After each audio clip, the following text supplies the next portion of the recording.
Madam. Ram Kumar గారు, మీకు తెలీదు. మీరు సైలెంట్ గా ఉండండి. నన్నే గెట్అవుట్ అంటున్నావా?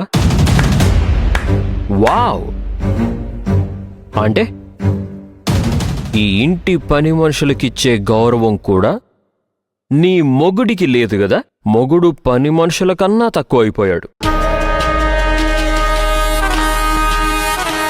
వావ్, సూపర్, అద్భుతం. ప్రపంచంలో ఎక్కడా జరగని అద్భుతం ఇది. Very good Sivagami.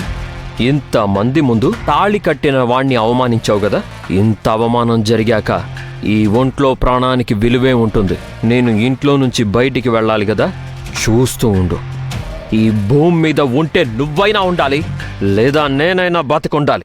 ఎవరో ఒక్కరే మిగిలుండాలి.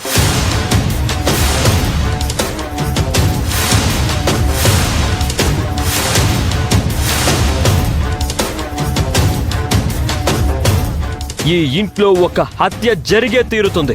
సార్, ఏం మాట్లాడుతున్నారు? ఎందుకిలా ఆవేశపడుతున్నారు?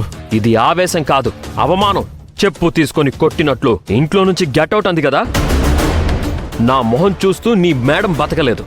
ఆ మొహాన్ని చూస్తూ నేను బతికొండలేను. అందుకే ఎవరో ఒకరే బతికొండాలి.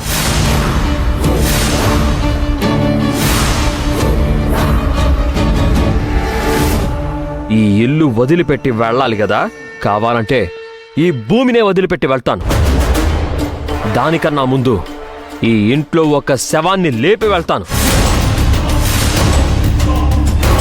చూస్తూ ఉండండి.